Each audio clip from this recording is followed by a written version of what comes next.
Hi, my name is Josh Saleh. A couple months ago I had an idea to bring people together of all different backgrounds to talk about their journey in the entertainment industry.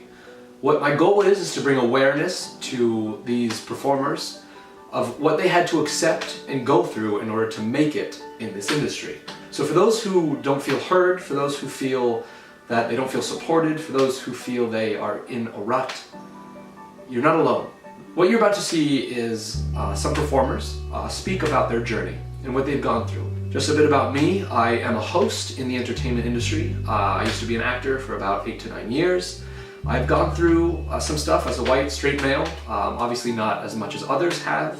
I've been told that being Jewish wasn't good for a certain role. I've been told that I didn't have enough Twitter followers for a certain role. I've had directors come on stage and grab my body on stage saying I was too fat to be on stage, or for certain roles that you need to be shirtless for. So it hasn't been easy, and it continues not to be easy.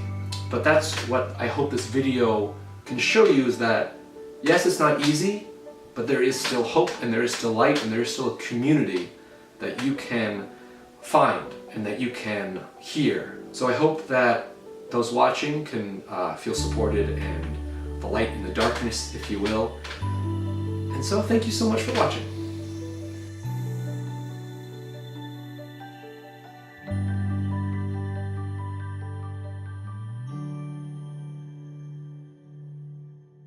My name is Adara Bryan.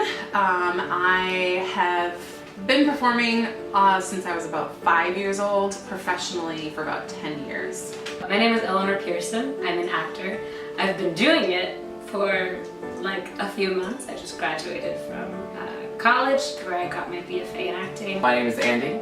I'm a dancer, and I've been dancing for 15 plus years. My name is Maggie D'Ambrose, and my first professional show was when I was 4 years old, so I've been doing this for a very long time. Closing my very first professional show was probably one of the most profound experiences that I had, and that kind of ties in with being happy. I was so excited that I had completed this performance. It was of ragtime, and it was a very emotional show. It was with such a beautiful, diverse, wonderful, welcoming cast for a fresh out of college performer, and it really made me feel like I found what I wanted to do. I went to school and I actually was using my degree for the first time, and it still sticks with me to this day. Honestly, getting into Carnegie Mellon was probably the happiest moment that I've had so far. And she was like, "Hi, we'd like to offer you a spot in the acting program." And my mom turned around and she's like, "Who is that? Is that Carnegie Mellon?" She just burst into tears. And by the time I got off the phone, she had already booked a flight to Carnegie Mellon 2 days later. As she was weeping, she was kayaked up and went on and booked it so we could visit the school. It was really wonderful. I think one of the happiest moments I had as a dancer was getting my official first company position about 3 years ago now. Because I got the phone call while I was at my day job, and I literally went out to answer the call, and it was we want to offer you the yearly contract, full-time pay, and I specifically remember putting the phone down from my ear, telling the director, just give me a second, and I screamed. I let out a scream in the middle of Soho. From 8 to 12, I got to play Scout in To Kill a Mockingbird, and my father played Atticus. So for 4 years, I got to share the stage with my father. Well, just looking at breakdowns in general, even in 2018, it is very hard to see shows that are an all-male cast. No matter the subject material, it's very hard to see that. Oftentimes I feel like people don't listen to me. When people see me, they will automatically put me into a mold that I'm not going to want to be in. And for a very long time, I would reduce myself to such a stereotype. That is it's a constant battle to continue to be no, I'm not going to fit into this little box that you want to put me in. I'm not just my physical appearance. I have this huge breadth of experience with classical music, with education, with composition and arrangement and all of these things.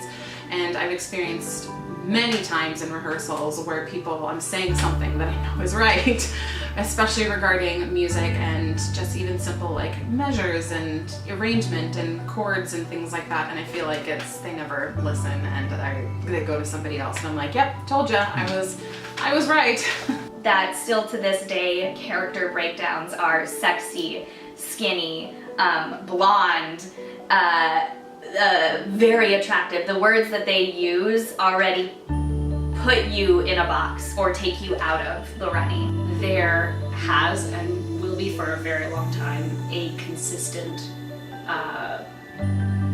feeling from the industry that I do need to fit into a certain kind of body type and a certain kind of and that I need to keep up a certain kind of physical appearance. When I was 7 and apparently nonstop singing around the house, my mother had no idea what to do with me.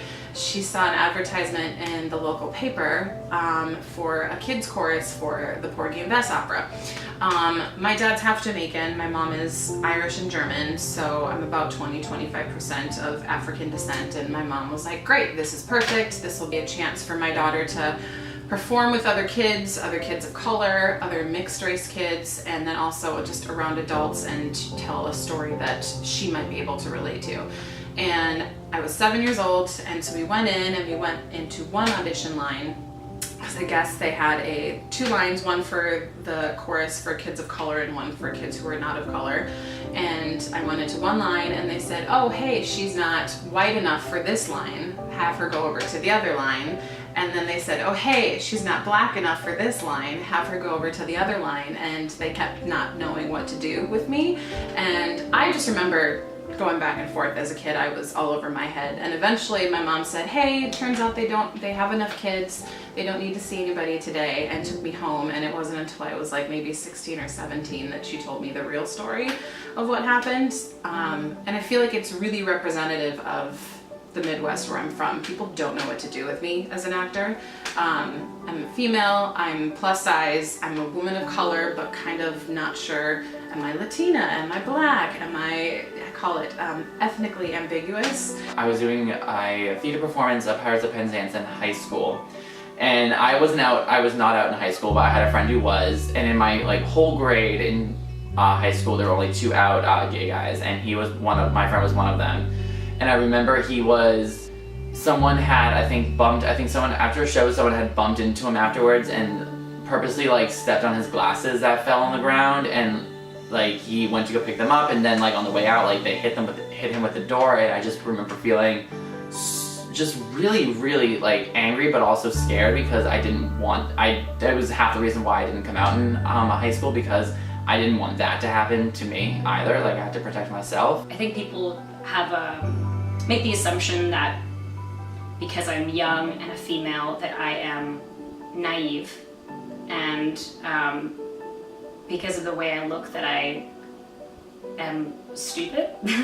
I have been someone has actually said to me, my gosh, look out everyone, Eleanor's got beauty and brains, stuff like that. And were people genuinely surprised when I just say something that's funny, and they're like, you're funny. It's yeah, I would hope so. That I'm more than just a female walking body. I think I'm very lucky to say that I've never felt taken advantage of or blatantly disrespected. I feel like there have been times with certain directors and co-workers sharing the stage where they have tried to make me feel less than. The older I get, I feel like the more I have the power within myself to stand up for myself, to take direction, but to also have a dialogue and a debate as to why things may happen or unfold the way they do with the script or the character or whatever you're working on. But I am very lucky to say that I don't feel like I've ever been fully abused. I was in a show.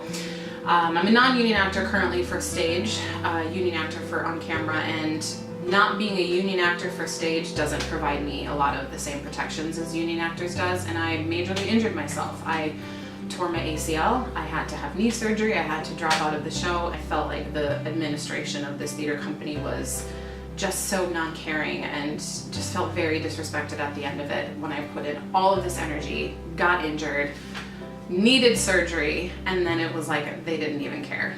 No contact, none whatsoever. But I did stick up for myself, and I sued for workers' comp, and I won because I wanted to really prove that non-union actors still deserve the same respect and the same care from theaters, even if we're not necessarily covered with the same protections.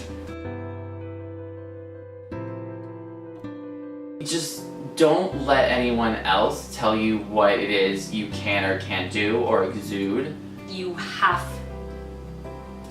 to resist the mold that you think that you belong in, whether that's a body type, whether that's like a particular character. Like, people will tell you who you're supposed to be, and the biggest lesson that I learned is that actually no one knows anything.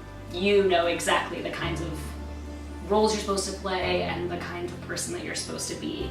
And it's really hard because you want to be a people pleaser in this industry. You want to be accessible. You want to be someone who's like, oh yeah, they know who their type is. That's really easy. It's really easy to put them in there. But the more you are, the more interesting that is, and the more like that is what people find unique. Don't let anyone tell you that you're not pretty enough. Don't let anyone tell you that you're not skinny enough, or that character is fragile or frail, or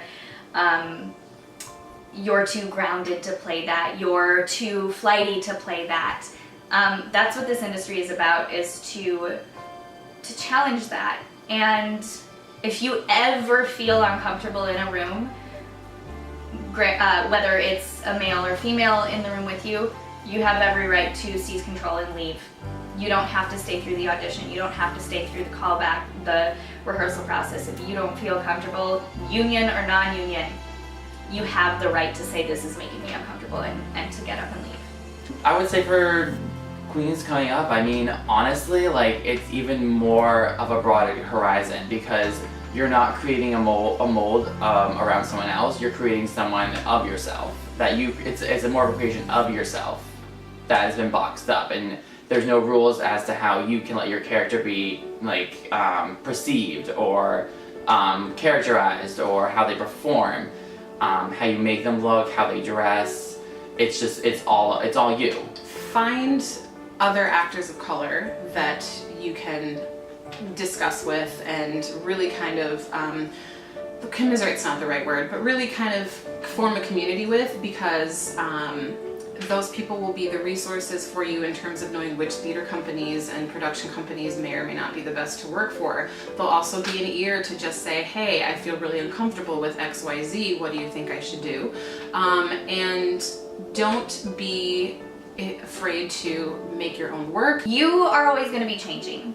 So at any given time, you are going to feel a certain way about yourself, and you're going to feel a certain way about this industry.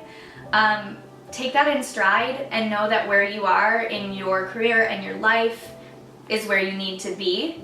And to keep challenging directors to look at you a different way, to keep challenging your coworkers and other actors to give and receive respect in a positive way. For women, I would say just really make sure that you are confident in your own voice, because I hate to see women getting walked over or used and abused, and I will always rally and support other women in the arts. Do Hamlet as a female. Be the best Hamlet you can be. Find the roles that you want to play and disregard the gender, the typecasting, the age, and just go for it.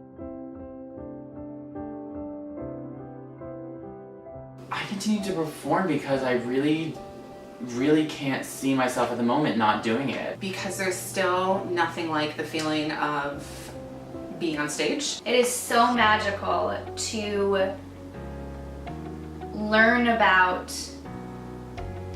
our world through the lenses of different characters. to learn about our political climate, our history, our future through the eyes of different characters. Even though the lows can be really, really low, the highs always make it worth it. Like, every time there is a high, it feels like progress, and it feels like one step closer to meeting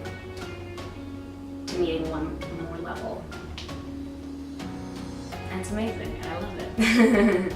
Every cast I've ever worked with in terms of the actors on stage have been some of the most loving, welcoming people that I've ever worked with, and that feeling of that family that you have, even if it's just for 3 or 4 weeks, or whether you're working with them for 6 months, is something that I always look for and continue to strive for. I think we are so lucky as entertainers and artists and to be in this industry, because we get to do that. We get to explore ourselves while exploring other people, and I think especially right now, that's the biggest thing we can do, is put ourselves in someone else's shoes and explore and not shut down and not make ourselves small.